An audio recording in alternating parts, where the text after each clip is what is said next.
Mlungisi Dongwe. His top priorities are youth employment, education, housing, as well as service delivery. And he joins us live now from Pietermaritzburg. Doc, thank you for your time and good morning to you. Now, I've just mentioned some of your top priorities. This will be top on your agenda in terms of what you want to address within the area. Why these, these that I've just listed now, youth unemployment as well as service delivery, amongst other things? Well, thank you very much for having me on your show. It's the most appreciated for us to get an opportunity such as this.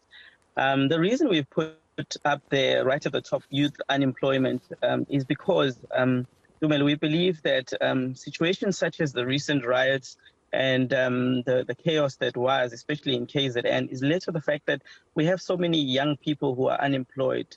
Young people who are uneducated, who are not able to get into the job market, and they're not able to fend for themselves in a more in a decent way. So we feel that if Ndlovu was to prioritize youth employment, ensuring that such youth are not being left at the disposal of opportunistic people who want to just fulfill short-term political or other means.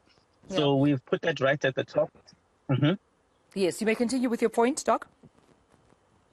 Okay, so it's very, very important to us to be able to open up the district for not only employment, but also employment opportunities for the young people to be able to make their own employment opportunities, starting their own businesses, make sure that they are supported adequately so that they themselves become producers rather than just people who are waiting there and saying, we'd rather be on the queue for 350 Rand. We believe that the young people, as we've been going up and down we've seen that young people actually want to do things for themselves. They are not happy with just the handouts. They actually want to get a proper quality education and be able to do things for themselves. So that is the surprising thing, and it's a narrative that you don't often hear, which young people actually want to make their lives better themselves. Yeah.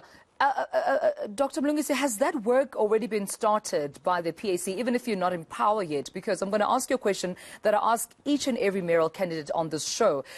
We've heard South Africans lament time and time again that politicians are quite strategic in only making such promises to them around this time when it's time for elections, but they're nowhere to be found after 5 years after they had been, elected. So, I mean, I suppose my question to you is, how will you ensure that this is not just a promise to garner votes, but also it's a promise you're making to communities that you will commit to them even after elections are over?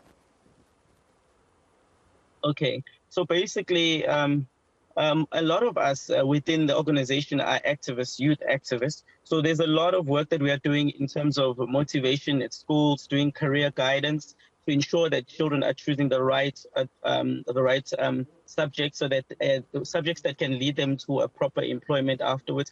We're trying a lot with different schools to fight for the fact that schools should have maths and physics as a basic education there. And then we've also been fighting against the system of having a 30% pass rate, because you'll know in the location and emakaya, a lot of children are being fed a much more inferior education system, which actually produces, at the end of the day, kids that are not able to get into a decent job market. So there are such things that we are participating in. We're working with a lot of youth in the area who want to be involved in farming, and a lot of the problems that they find is that they don't have land for them to be able to farm. You'll remember, in Mkungundlo, we also have an agricultural college. So there are children who have been trained to be able to manage farms, to be able to run their own farms, but the opportunity and the political will has been lacking a lot of the times, where you find the opportunities that are there are being siphoned off to certain people with political connections. So we are trying to open up Mkungundlo to say that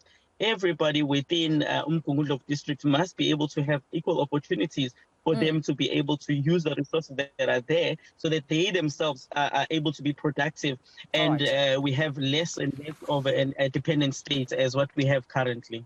We'll have to leave it there, but I appreciate you joining me this morning and talking about some of your strategies and ambitions, of course, into what you believe you can bring to the table within the Msunduzi District. Of course, should you be elected as the mayor, Dr. Mlungisi Dongwe.